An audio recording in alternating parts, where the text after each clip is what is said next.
Praise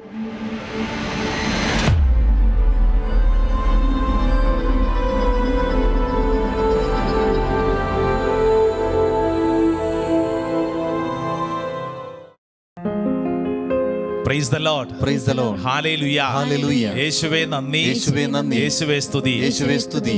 പ്രിയപ്പെട്ട ദൈവജനമേ, ദാ കിങ്ഡം ഓഫ് ഗോഡ് എന്ന ദൈവരാജ്യ ശുശ്രൂഷയിലേക്ക് ദൈവത്തിൻ്റെ ആത്മാവ് നമ്മളെല്ലാവരെയും ചേർത്തിരുത്തിയിരിക്കുകയാണ്. വിശുദ്ധ പൗലോസ്ലീഹ എഫേസുസർക്ക് എഴുതിയ ലേഖനം 3-ാം അധ്യായം 20-ാം തിരുവചനം. Saint Paul's letter to Ephesians chapter 3 verse 20. നമുക്കറിയാവുന്ന വചനമാണ്. നാം ചോദിക്കുന്നതിലും ആഗ്രഹിക്കുന്നതിലും വളരെയധികം ചെയ്തു തരാൻ കഴിയുന്ന കർത്താവ്. ഈ ശുശ്രൂഷയിൽ ആ അഭിഷേകം നമ്മൾ ചോദിച്ചു മേടിക്കാൻ പോവാണ്. നാം ചോദിക്കുന്നതിലും ആഗ്രഹിക്കുന്നതിലും വളരെ കൂടുതൽ ചെയ്തു തരാൻ കഴിയുന്ന കർത്താവിൻ്റെ കാരുണ്യം. സാധിക്കുന്ന എല്ലാവരും നിങ്ങളായിരിക്കുന്ന ഇടങ്ങളിൽ 2 കരങ്ങൾ സ്വർഗത്തിലേക്കൊന്ന് ഉയർത്തിപ്പിടിച്ച് കണ്ണുകൾ അടച്ച്, ഓ ദൈവമേ, ഞാൻ ചോദിക്കുന്നതിലും ആഗ്രഹിക്കുന്നതിലും വളരെയധികം ചെയ്തു തരാൻ കഴിയുന്ന ദൈവമേ, അങ്ങേക്ക് മഹത്വം. ഈ ശുശ്രൂഷ സമയത്ത് എൻ്റെ മേൽ ആത്മാവിൻ്റെ ശക്തി വെളിപ്പെടട്ടെ. ഞാൻ ചോദിക്കുന്നതിലും ആഗ്രഹിക്കുന്നതിലും വളരെയധികം ചെയ്തു തരാൻ കഴിയുന്ന കർത്താവേ, അങ്ങയുടെ കൃപ എന്നിൽ വെളിപ്പെടട്ടെ. 2 കരങ്ങൾ സ്വർഗത്തിലേക്ക് ഉയർത്തിപ്പിടിച്ച് എല്ലാവരും ഒന്ന് സ്തുതിച്ചൊന്ന് പ്രാർത്ഥിക്കട്ടെ. ഓ ആത്മാവിന്റെ തീയെ, സ്വർഗത്തിന്റെ കനലെ, എന്റെ ശരീരം, എന്റെ മനസ്സ്, എന്റെ ആത്മാവ് ഈ അന്തരീക്ഷത്തിന്റെ മേൽ അഭിഷേകം കൊണ്ട് നിറയട്ടെ. ആരാധന, ആരാധന, ആരാധന, ആരാധന, ആരാധന. ഹല്ലേലൂയാ. ആത്മാവിൻ തീയെ, സ്വർഗീയ തീയെ, എന്റെ ഉള്ളിൽ ആളിക്കത്തിവാ. ഞാനാ യേശുവിൻ നാമമുയർത്താൻ എന്റെ ഉള്ളിൽ ആളിക്കത്തിവാ. ആത്മാവിൻ തീയെ, സ്വർഗീയ തീയെ, എന്റെ ഉള്ളിൽ ആളിക്കത്തിവാ. ഞാനാ യേശുവിൻ നാമമുയർത്താൻ എന്റെ ഉള്ളിൽ ആളിക്കത്തിവാ. ഞാൻ നിനക്കായി കത്തിയെരിഞ്ഞിടാം, ഞാൻ നിന്റെ വേലയെ തികച്ചിടാം. ഞാൻ നിനക്കായി കത്തിയെരിഞ്ഞിടാം, ഞാൻ നിന്റെ വേലയെ തികച്ചിടാം. നിനക്കായിട്ടല്ലോ ഈ ജീവിതം എന്റെ യേശുവേ. നിനക്കായിട്ടല്ലോ ഈ ജീവിതം എന്റെ യേശുവേ. അഗ്നിയായി അഗ്നിയായി ഇറങ്ങണമേ, ശക്തിയായി ശക്തിയായി വെളിപ്പെടണേ.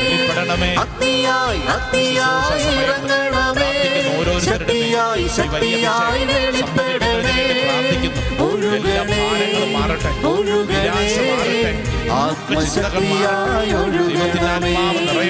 ഒഴുകണേ ഒഴുകണേ, ആത്മശക്തിയായി ഒഴുകണമേ.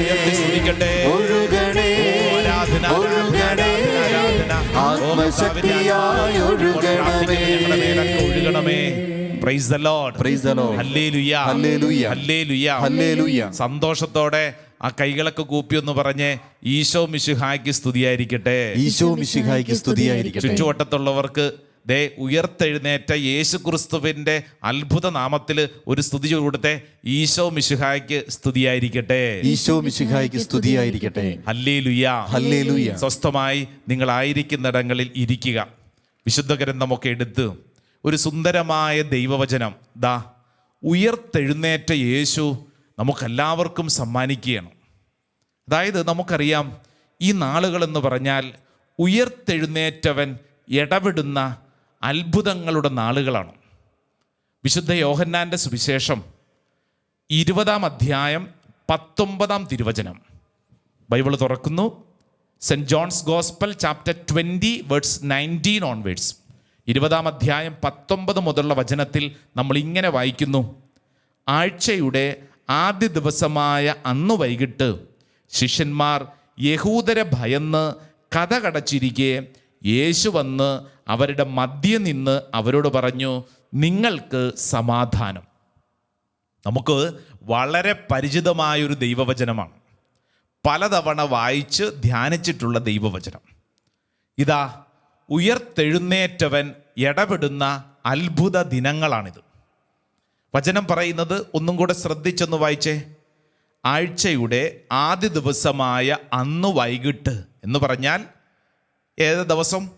ആ ഉയിർപ്പിൻ്റെ ദിവസം വൈകിട്ട് ശിഷ്യന്മാർ യഹൂദരെ ഭയന്ന്. എന്താണ് ശിഷ്യന്മാരുടെ അവസ്ഥ? ഭയം. എന്താണ് ഈ ഭയത്തിൻ്റെ കാരണം? തങ്ങളുടെ നേതാവിനെ ഇതാ കൊന്നു. അടുത്തതാരാ? ഇനി ഞങ്ങളുടെ ജീവിതമാണ്. അപ്പോൾ ശിഷ്യന്മാർ പേടിച്ചരണ്ട് അകത്തിരിക്കുവാണ്. നമ്മളിപ്പോൾ ഈ വചനം വായിക്കുമ്പോൾ എത്ര ശിഷ്യന്മാർ അകത്തിരിപ്പുണ്ട്? പലരും പല കണക്കുകളും പറയുന്നുണ്ടല്ലേ. എത്ര ശിഷ്യന്മാരുണ്ട് മൊത്തത്തിൽ? 12 ശിഷ്യന്മാരുണ്ടായിരുന്നു. അതിൽ ഒരുവൻ ഒറ്റിക്കൊടുത്തു, യൂദാസ്. പിന്നെ എത്ര പേരുണ്ട്? 11 പേരുണ്ട്. എന്നാൽ ബൈബിൾ വായിച്ചാൽ നമുക്ക് മനസ്സിലാകും ഈ 11 പേരും അവിടെ ഇല്ല. ഒരാളും കൂടെ അവിടെ ഇല്ല. അതാരാണ്? നമ്മുടെ തോമാസ് ലീഹ. തോമസ് ഈശോ പ്രത്യക്ഷപ്പെട്ടപ്പോൾ അവിടെ ഇല്ല. അപ്പോൾ 10 പേര് അകത്ത് പേടിച്ചരണ്ടിരിക്കുവാണ്. ഈ പേടിച്ചരണ്ടിരിക്കുന്ന അവരുടെ മധ്യത്തിൽ, അങ്ങനെയാണ് വചനം പറയുന്നത്. ഇതാ പേടിച്ചരണ്ടിരിക്കുന്ന അവരുടെ മധ്യേ യേശു വന്നു നിന്നിട്ട് അവരോട് പറയാണ്, നിങ്ങൾക്ക് സമാധാനം. Praise the Lord. Praise the Lord. Hallelujah. Hallelujah. പ്രിയപ്പെട്ടവരെ, വചനം എന്താ പറയുന്നത്? പേടിച്ചരണ്ടിരിക്കുന്ന, ഭയപ്പെട്ടിരിക്കുന്ന, ആകുലപ്പെട്ടിരിക്കുന്ന മുഴുവൻ നിഷേധാത്മക വികാരങ്ങളുടെ കൂമ്പാരമാണ് ഈ ശിഷ്യന്മാരുടെ അവസ്ഥ. കാരണം എല്ലാം തീർന്നു, ഇനി പ്രതീക്ഷിക്കാൻ ഒന്നുമില്ല. അത്രമേൽ തകർന്നു അല്ലേ? ആ തകർച്ചയുടെ ഒത്ത നടുവിൽ യേശു ഇതാ അവരുടെ മുമ്പിൽ വന്ന് നിൽക്കുന്നു. ഇത് വായിക്കുമ്പോഴും ഇതാ ഈ വചനം ഇങ്ങനെ പങ്കുവയ്ക്കുമ്പോഴും ശ്രദ്ധിക്കേണ്ട ഒരു കാര്യം, നിന്റെ ജീവിതത്തിൻ്റെ തകർച്ചയുടെ ഒത്ത നടുവിൽ യേശു ഇതാ വന്ന് നിൽക്കുന്നു. ആമേൻ, ആമേൻ, ആമേൻ, ആമേൻ. വിശ്വസിച്ച് അത് ഏറ്റെടുത്തോണം. നിന്റെ ജീവിതത്തിൻ്റെ പരാജയത്തിൻ്റെ, ദുഃഖത്തിൻ്റെ, ഇനി പ്രതീക്ഷിക്കാൻ ഒന്നുമില്ല എന്ന് നീ ചിന്തിച്ച് അവസാനിപ്പിച്ചിരിക്കുന്നവയുടെ ഒത്ത നടുവിൽ, മൂലയിലല്ല, എവിടെയെങ്കിലും ഒരു സ്ഥലത്ത് മാറിയിട്ടല്ല, മറിച്ച് ഒത്ത നടുവിൽ യേശു വന്ന് നിൽക്കുന്നു. എന്നിട്ട് നിന്നോട് പറയുന്നു, നിനക്ക് സമാധാനം. എൻ്റെ പ്രിയപ്പെട്ടവരെ, ഉയർത്തെഴുന്നേറ്റ യേശു ഈ ഭൂമിയിലുള്ള എനിക്കും നിനക്കും സമ്മാനിക്കുന്ന ഏറ്റവും വലിയ സമ്മാനം എന്ന് പറയുന്നത് ഈ വലിയ സമാധാനമാണ്. നമ്മുടെ പ്രശ്നത്തിൻ്റെ, അസ്വസ്ഥമായിരിക്കുന്ന അവസ്ഥയുടെ ഒത്ത നടുവിൽ, ഇരുട്ടിൽ ഒന്നും പ്രതീക്ഷിക്കാനില്ലാതിരിക്കുന്നതിൻ്റെ ഒത്ത നടുവിൽ ഇതാ ഈശോ വന്നിട്ട് പറയാണ്, നിനക്ക് സമാധാനം. പ്രിയപ്പെട്ടവരെ, നമ്മിൽ പലരും ഈ ശിഷ്യന്മാരെ പോലെ കഥ കടച്ച് അകത്തിരിപ്പല്ലേ. പുറത്തിറങ്ങാൻ താല്പര്യമില്ല. പലവിധ വിഷയങ്ങൾ കഥ കടച്ച് പേടിച്ചിരിക്കുന്ന അനേകരുണ്ട് അല്ലേ? ഒന്ന് ചിന്തിച്ചേ. ലിറ്ററലി ചിലരൊക്കെ കഥ കടച്ചകത്തിരിപ്പുണ്ട്. കഴിഞ്ഞ നാളിൽ പ്രാർത്ഥിക്കുന്നതിന് വേണ്ടി ഒരു വീട്ടിലോട്ട് കടന്നു ചെന്നപ്പോൾ ആ വീട്ടിലെ കുടുംബനാഥൻ വലിയൊരു സാമ്പത്തിക പരാധീനതയിൽപ്പെട്ട് വലിയ ആളായിരുന്നു. ഇപ്പോൾ അവസ്ഥ വളരെ മോശം. വീട്ടിനുള്ളിൽ ഒരു മുറിക്കകത്ത് വാതിലടച്ചിരിപ്പ. ആരെയും കാണാനോ സംസാരിക്കാനോ ഇഷ്ടപ്പെടുന്നില്ല. വളരെ ആക്റ്റീവായിരുന്നു, ഇടവകയിൽ ആക്റ്റീവായിരുന്നു, പൊതുജന മധ്യത്തിൽ പല കാര്യങ്ങളും ചെയ്തുകൊണ്ടിരുന്ന ഒരു വ്യക്തിയാണ്. ഇപ്പോൾ ഒരു തകർച്ച വന്നപ്പോൾ താങ്ങാൻ പറ്റുന്നില്ല. അതുകൊണ്ട് ആരെയും കാണാനോ കേൾക്കാനോ താല്പര്യമില്ല. വീടിൻ്റെ അകത്ത് വിഷാദിച്ച്, ഭക്ഷണം ഒന്നും കഴിക്കാൻ താല്പര്യമില്ല, ഉറക്കമില്ല, 24 മണിക്കൂറും ചിന്തിച്ച് വിഷമിച്ച് കട്ടിലേൽ ഇങ്ങനെ കൂനിക്കൂടിയിരിക്കുന്നു. നിന്റെ അവസ്ഥ അങ്ങനെയാണോ? എല്ലാ പ്രതീക്ഷയും നഷ്ടപ്പെട്ടിട്ട് ഇനി എന്ത് ചെയ്യണമെന്നറിയാതെ വിഷമിച്ചിരിക്കുവാണോ? നിന്റെ ജീവിതത്തിൻ്റെ മധ്യത്തിലേക്ക് ഇതാ യേശു കടന്നു വരുന്നു. നീ ആരും ആയിക്കൊള്ളട്ടെ, നിന്റെ ജീവിതത്തിൽ എത്രമാത്രം തകർന്ന വ്യക്തിയായിക്കൊള്ളട്ടെ, പ്രിയപ്പെട്ട സഹോദര സഹോദരി, ഇതാ യേശു നിന്റെ പക്കലേക്ക് കടന്നു വരുന്നു. ജീവിതത്തിൽ ഒത്തിരിയേറെ തെറ്റായ തീരുമാനങ്ങൾ എടുത്തതിൻ്റെ പേരിൽ കരഞ്ഞ് വിലപിച്ചിരിക്കുന്ന ഒരു സ്ത്രീയെ കഴിഞ്ഞ ദിവസം ഒരു പ്രാർത്ഥനാ ശുശ്രൂഷയിൽ കണ്ടു. ആ സ്ത്രീ കരഞ്ഞോണ്ട് എന്നോട് പറഞ്ഞ കാര്യം, അച്ഛാ, എനിക്കൊത്തിരി തെറ്റുകൾ പറ്റിപ്പോയി, ഇനി ഞാൻ രക്ഷപ്പെടുവോ? എനിക്കൊത്തിരി പരാജയങ്ങൾ സംഭവിച്ചു. ഒരു പ്രത്യേക അവസ്ഥയിലായിരുന്നു ഞാൻ. മറ്റൊന്നും ചിന്തിക്കാൻ പറ്റിയിരുന്നില്ല.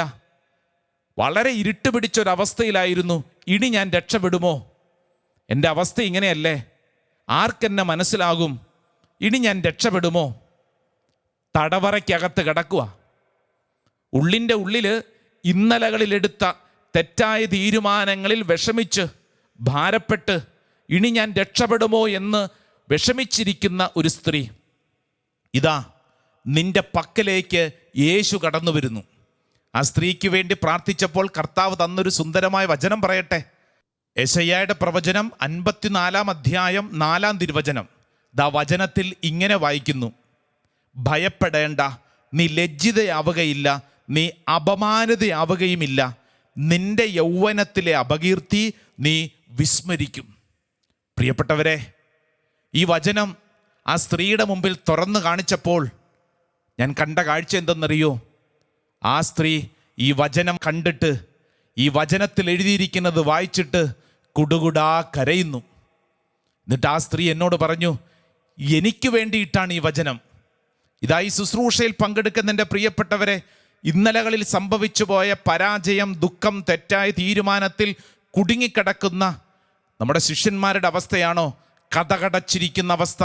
ഇതാ നിന്നോടിതാ വചനം പഠിപ്പിക്കുന്നു, ഭയപ്പെടേണ്ട, നീ ലജ്ജിതയാവുകയില്ല, നീ അപമാനിതയാവുകയുമില്ല. നിന്റെ യൗവനത്തിലെ തെറ്റുകൾ, പരാജയങ്ങൾ, തെറ്റായ തീരുമാനങ്ങൾ ഇതാ നീ വിസ്മരിക്കും. മറ്റൊരു വാക്കിൽ പറഞ്ഞാൽ, നിന്റെ ജീവിതത്തെ പുതുക്കി പണിയാൻ കർത്താവ് ഇടപെടുന്ന നാളുകളാണ് ഉയർത്തെഴുന്നേറ്റവൻ നിനക്ക് സമ്മാനിക്കുന്നത്. ഏത് തരത്തിലുള്ള തകർച്ചയുമായിക്കൊള്ളട്ടെ, കഥകടച്ചിരിക്കുന്ന, പേടിച്ചിരണ്ടിരിക്കുന്ന അവസ്ഥയിൽ കർത്താവ് നിനക്ക് സമാധാനം നൽകും. കല്യാണം കഴിഞ്ഞിട്ട് 16 വർഷം കഴിഞ്ഞ ഒരു ഭാര്യയും ഭർത്താവും, കുഞ്ഞുങ്ങളില്ല, സങ്കടം സഹിക്കാൻ പറ്റണില്ല. ഒരു ധ്യാന കേന്ദ്രത്തിലേക്ക് ശുശ്രൂഷയിൽ സഹായിക്കുന്നവരാണ്. നാട്ടുകാരിടയ്ക്കിടയ്ക്ക് ചോദിക്കും, വലിയ ദൈവസ്നേഹത്തെക്കുറിച്ചൊക്കെ നിങ്ങൾ പ്രസംഗിക്കുന്നുണ്ടല്ലോ, ശുശ്രൂഷയിൽ പങ്കെടുക്കുന്നുണ്ടല്ലോ, എന്നിട്ട് എന്തേ കുഞ്ഞില്ല? ഇവരുടെ ഉള്ളിൽ ചില ഭാരങ്ങളും ദുഃഖങ്ങളും ഇങ്ങനെ കൂടി. ഇവർ തീരുമാനിച്ചു, ഇനി ശുശ്രൂഷയ്ക്കൊന്നും പോകണ്ട, ഇനി ദൈവരാജ്യ ശുശ്രൂഷയ്ക്കൊന്നും പോകണ്ട, നമുക്ക് ഉള്ളത് കൊണ്ട് ശാന്തമായിട്ട് ആരെയും വിഷമിപ്പിക്കാതെ പൊതുരംഗത്തിലൊന്നും പോകാതെ വീടിൻ്റെ അകത്തിരിക്കാം. ശിഷ്യന്മാരുടെ അവസ്ഥയാ, കഥകടച്ചിരിക്കുന്ന ശിഷ്യന്മാർ. പ്രിയപ്പെട്ടവരെ, ഈ 16 വർഷം കഴിഞ്ഞ് ജീവിതത്തിൽ ദുഃഖിച്ചിരിക്കുന്ന ഇവരുടെ മധ്യത്തിൽ അത്ഭുതകരമായി ദൈവം ഇടപെട്ടത് ഞാൻ എൻ്റെ കണ്ണുകൊണ്ട് കണ്ടതാ. നാളുകൾക്ക് ശേഷം ദൈവത്തിൻ്റെ ആത്മാവ് ആ കുടുംബത്തിൽ ഒരു കുഞ്ഞിനെ നൽകി അനുഗ്രഹിച്ച് ആ കുഞ്ഞിന് മരിയ ഫൗസ്റ്റീന എന്നൊരു പേരിട്ടതും മാമോദീസ അവസരത്തിൽ കൂടെ നിന്നതും കണ്ണുകൊണ്ട് കണ്ടപ്പോൾ കർത്താവ് പഠിപ്പിച്ചൊരു കാര്യം, നിന്റെ ജീവിതത്തിൽ നീ കടന്നു പോകുന്ന വിഷാദത്തിൻ്റെ, ആകുലതയുടെ, ആരെയും അഭിമുഖീകരിക്കാൻ ആഗ്രഹമില്ലാതെ കഥകടച്ചിരിക്കുമ്പോൾ ഈശോ നിന്റെ മുമ്പിൽ പ്രത്യക്ഷപ്പെട്ടിട്ട് പറയുന്നു, നിനക്ക് സമാധാനം. ഈ വചനത്തിൻ്റെ ഏറ്റവും വലിയ പ്രത്യേകത എന്തെന്നറിയോ? തൊട്ടടുത്ത വചനം വായിച്ചു നോക്കിയേ. യോഹന്നാൻ്റെ സുവിശേഷം 20 അധ്യായം 20 തിരുവചനം. Saint John's gospel chapter 20 verse 20. വചനത്തിൽ ഇങ്ങനെയാണ്: ഇപ്രകാരം പറഞ്ഞുകൊണ്ട് അവൻ തൻ്റെ കൈകളും പാർശ്വവും അവരെ കാണിച്ചു. കർത്താവിനെ കണ്ട് ശിഷ്യന്മാർ സന്തോഷിച്ചു. അവര് സന്തോഷിച്ചു. ദേ, ഉയർത്തെഴുന്നേറ്റവൻ നിന്റെ ജീവിതത്തിൽ സമാധാനവും സന്തോഷവും നൽകാൻ ആഗ്രഹിക്കുന്നു. ഈ ശുശ്രൂഷയിൽ പങ്കെടുത്തുകൊണ്ടിരിക്കുമ്പോൾ നീ ആരു തന്നെയാണെങ്കിൽ നീ വിശ്വസിച്ചുകൊള്ളൂ, നിനക്ക് വേണ്ടി നിന്റെ യേശു നൽകുന്ന ഏറ്റവും വലിയ സന്തോഷം, നിനക്ക് വേണ്ടി ഇതാ ഉയർത്തെഴുന്നേറ്റ് യേശു നൽകുന്ന ഏറ്റവും വലിയ സമ്മാനം എന്താണ്? സന്തോഷവും സമാധാനവും. നിന്റെ വീട്ടിലെ ചില പ്രശ്നങ്ങളിൽ കുരുങ്ങിക്കിടക്കുമായിരിക്കും. ചില കാര്യങ്ങളെക്കുറിച്ച് ഓർത്ത് വല്ലാണ്ട് ഭാരപ്പെടുന്നുണ്ടാവും, അല്ലേ? വിഷമിക്കേണ്ട, ഉയർത്തെഴുന്നേറ്റവൻ നിന്റെ ജീവിതത്തിൽ അത്ഭുതകരമായി പ്രവർത്തിക്കുന്നു.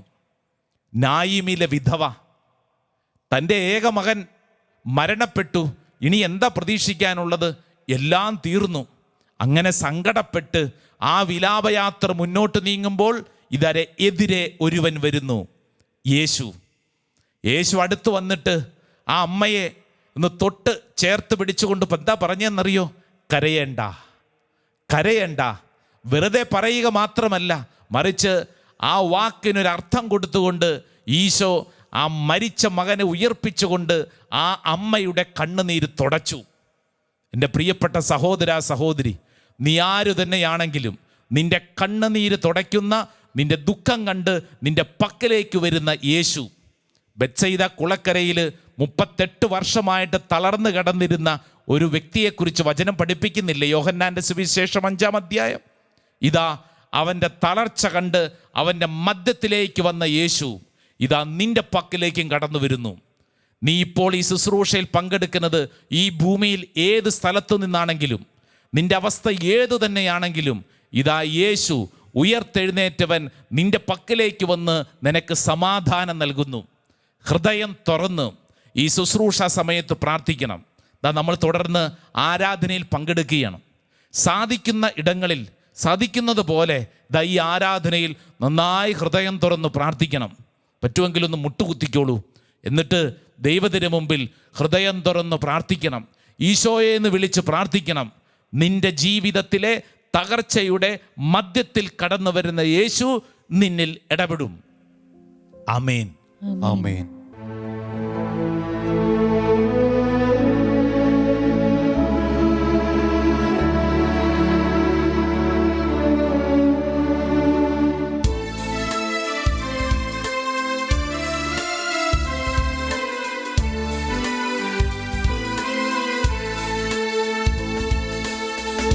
ദൈവമേ നീ പരിശുദ്ധൻ, ബലവാനേ നീ പരിശുദ്ധൻ. ദൈവമേ നീ പരിശുദ്ധൻ, ബലവാനേ നീ പരിശുദ്ധൻ. എൻ്റെ ആത്മാവിൽ കൃപകൾ ചൊരിയുന്ന കരുണാമയനെ ആരാധന. എൻ്റെ ആത്മാവിൽ കൃപകൾ ചൊരിയുന്ന കരുണാമയനെ ആരാധന. ഹല്ലേലൂയാ,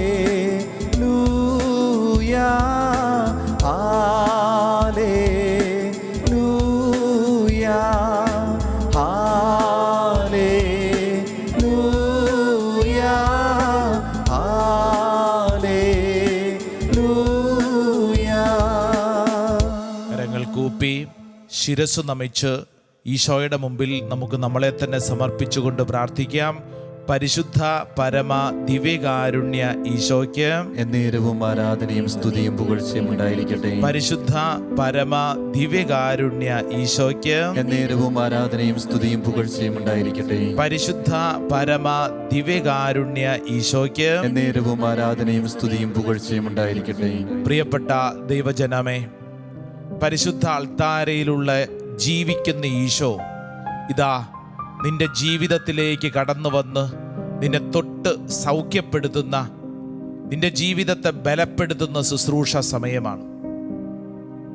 കതകടച്ച് ഭയപ്പെട്ടിരുന്ന ശിഷ്യന്മാരുടെ മുമ്പിൽ ഈശോ പ്രത്യക്ഷപ്പെട്ടു. ഉയർപ്പിൻ്റെ ഈ അനുഗ്രഹീത നാളുകളിൽ കർത്താവ് നൽകുന്ന ഏറ്റവും വലിയ അനുഗ്രഹമാണ് സമാധാനം. യേശുവിൻ്റെ സമാധാനം സ്വീകരിച്ച ശിഷ്യന്മാർ സന്തോഷിച്ചുവെന്ന് ഇതാ വചനത്തിൽ നമ്മൾ പഠിച്ചു കഴിഞ്ഞു. കരങ്ങൾ കൂപ്പി ഈശോ നോക്കി പ്രാർത്ഥിക്കുമ്പോൾ നീ ഒന്ന് ചിന്തിച്ചു നോക്കിക്കേ, എന്താണ് നിന്റെ ഇന്നത്തെ ജീവിത അവസ്ഥ? ഏതെങ്കിലും വിഷയങ്ങളിൽ ഭാരപ്പെട്ട് ശിഷ്യന്മാരെ പോലെ മുറിയടച്ചിരിക്കുന്ന, ആരോട് സംസാരിക്കാൻ ആഗ്രഹമില്ലാതെ വിഷാദിച്ചിരിക്കുന്ന, ഒറ്റപ്പെട്ടിരിക്കുന്ന, ജീവിതത്തിൽ ഏതെങ്കിലും നാണക്കേടിൻ്റെ അപമാന ഭാരത്തിൽ അസ്വസ്ഥരായി കഴിയുന്ന വ്യക്തിയാണോ നീ? കുടുംബത്തിലെ ഏതെങ്കിലും പ്രശ്നങ്ങളുടെ പേരിൽ ഭാരപ്പെട്ടിരിക്കുന്ന വ്യക്തിയാണോ നീ? ജോലി മേഖലയിൽ നീ ഏതെങ്കിലും ഒറ്റപ്പെട്ടിരിക്കുന്ന വ്യക്തിയാണോ? സാമ്പത്തിക കടബാധ്യതയിൽ ആരെന്നെ രക്ഷിക്കുമെന്നോർത്ത് ആകുലപ്പെട്ടുകൊണ്ടിരിക്കുന്ന വ്യക്തിയാണോ? വിചാരിക്കുന്നത് പോലെ കാര്യങ്ങളൊന്നും നടക്കുന്നില്ല എന്ന് ചിന്തിച്ച് വല്ലാണ്ട് ദുഃഖത്തിലും നിരാശയിലും വെറുപ്പിലും കഴിയുന്ന വ്യക്തിയാണോ? ഇതാ യേശു നിന്റെ പക്കലേക്ക് കടന്നു വരുന്നു. ശിഷ്യന്മാരുടെ മധ്യേ യേശു കടന്നു വന്ന് യേശു അവരോട് പറഞ്ഞു, നിങ്ങൾക്ക് സമാധാനം. അതേ ജീവിക്കുന്ന യേശു നിന്റെ പക്കലേക്കും കടന്നു വരികയാണ്. രണ്ട് കരങ്ങളും ശിരസിൽ കമഴ്ത്തി വെച്ച് കണ്ണുകളടച്ച് എന്താണോ നിന്റെ ഭാരം, എന്താണോ നിന്റെ സങ്കടം, അത് സമർപ്പിച്ച് പ്രാർത്ഥിക്കുക. ഇതാ നിന്റെ തൊട്ട് മുമ്പിൽ ഈശോ നിൽക്കുന്നത് മനസ്സിൽ കണ്ട് നീ പ്രാർത്ഥിക്കുക. ഉദ്ധിതനായവൻ നിന്റെ തൊട്ട് മുമ്പിൽ നിൽക്കുന്നു. മരണത്തെ പരാജയപ്പെടുത്തിയവൻ, ശാപത്തെ എന്നേക്കുമായിട്ട് ഇല്ലാതാക്കിയവൻ, ദുഃഖത്തെ എന്നേക്കുമായി എടുത്തു മാറ്റിയവൻ ഇതാ നിന്റെ മുമ്പിൽ വന്ന് നിൽക്കുന്നു. ജീവിക്കുന്ന യേശു നിന്നോട് പറയുന്നു, ഈ ദുഃഖവെള്ളിക്ക് ശേഷം ഇതാ നിന്റെ മേൽ ഉത്ഥാന അനുഭവം പകർന്നു തരാൻ ഇന്നും ജീവിക്കുന്ന യേശു നിന്റെ മേൽ ഇടപെടുന്നു. രണ്ട് കരങ്ങൾ ശിരസിൽ കമഴ്ത്തി വെച്ച് കണ്ണുകളടച്ചൊന്ന് സ്തുതിച്ചൊന്ന് പ്രാർത്ഥിക്കട്ടെ. ഇതാ പരിശുദ്ധ അൽത്താരയിലുള്ള ശക്തി നിന്റെ മേൽ വെളിപ്പെടട്ടെ. എല്ലാ തകർച്ചകളും, എല്ലാ ദുഃഖങ്ങളും, എല്ലാ ഭാരങ്ങളും യേശു എടുത്തു മാറ്റട്ടെ. ഒന്ന് സ്തുതിച്ചൊന്ന് പ്രാർത്ഥിക്കട്ടെ. Hallelujah, hallelujah, hallelujah, hallelujah. യേശുവേ ആരാധന, ആരാധന, ആരാധന, ആരാധന, ആരാധന. Hallelujah, hallelujah, hallelujah. യേശുവേ ആരാധന, ആരാധന, ആരാധന, ആരാധന, ആരാധന. വെള്ളിക്കപ്പുറം മറ്റന്നാൾ ഉത്ഥാനമുണ്ട് പ്രിയരേ. കരങ്ങൾ കൂപ്പി ഈശോയെ നോക്കി നീ മനസ്സിലാക്കിക്കേ. ദുഃഖവെള്ളിക്കപ്പുറം മറ്റന്നാൾ ഉത്ഥാനമുണ്ട് പ്രിയരേ. മരണത്തെ ജയിച്ചവൻ കൂടെയുണ്ടല്ലോ, ലോകത്തെ ജയിച്ചിടുക. മരണത്തെ ജയിച്ചവൻ കൂടെയുണ്ടല്ലോ, ലോകത്തെ ജയിച്ചിടുക. പ്രത്യാശ കൈവിടല്ലേ മനമേ, പ്രത്യാശ കൈവിടല്ലേ. പ്രത്യാശ കൈവിടല്ലേ മനമേ, പ്രത്യാശ കൈവിടല്ലേ. തടവറ ഭേദിക്കും ദൈവമുണ്ടല്ലോ, പതറാതെ മുന്നേറുക. തടവറ ഭേദിക്കും യേശുവേ ദൈവമുണ്ടല്ലോ, പതറാതെ മുന്നേറുക. രണ്ട് കരങ്ങളും അൽത്താരയിലേക്ക് നീട്ടിപ്പിടിച്ചോ. ഓ കർത്താവേ, ഈ ശുശ്രൂഷ സമയത്ത് തന്നെ എൻ്റെ കുടുംബത്തിലേക്ക് അഭിഷേകം വെളിപ്പെടട്ടെ. ഓ കർത്താവേ, ഇപ്പോൾ ഈ ആശീർവാദ പ്രാർത്ഥനയ്ക്ക് ഒരുങ്ങുന്ന സമയം തന്നെ എൻ്റെ മേൽ കർത്താവേ അത്ഭുതകരമായ ഒരു ദൈവീക ഇടപെടൽ സംഭവിക്കപ്പെടട്ടെ. എൻ്റെ പ്രിയരെ, കാലങ്ങളായി നിന്നെ അടച്ചിട്ടിരിക്കുന്ന, നിന്നെ പീഡിപ്പിക്കുന്ന, നിന്നെ കെട്ടിയിട്ടിരിക്കുന്ന എല്ലാ തിന്മയുടെ ചങ്ങലകളും ഉദ്ധിതനായവൻ ഇതാ ഈ സമയത്ത് അഴിക്കട്ടെ. നിന്റെ മേൽ അത്ഭുതകരമായ ദൈവീ ശക്തി വെളിപ്പെടട്ടെ. എല്ലാവരും ഈ സമയത്ത് കരങ്ങൾ ഉയർത്തിയൊന്ന് സ്തുതിച്ചൊന്ന് പ്രാർത്ഥിക്കട്ടെ. Hallelujah, hallelujah, hallelujah, hallelujah. യേശുവേ ആരാധന, ആരാധന, ആരാധന, ആരാധന, ആരാധന. ഓ കർത്താവേ, ഞങ്ങൾ വിശ്വസിക്കുന്നു, ഏറ്റെടുത്ത് പ്രാർത്ഥിക്കുന്നു. കരങ്ങൾ കൂപ്പി ഈശോയുടെ ആശീർവാദം സ്വീകരിക്കാം. നിന്റെ മേലും നിന്റെ കുടുംബത്തിന്റെ മേലും ഉദ്ധിതനായവൻ നൽകുന്ന ആശീർവാദം.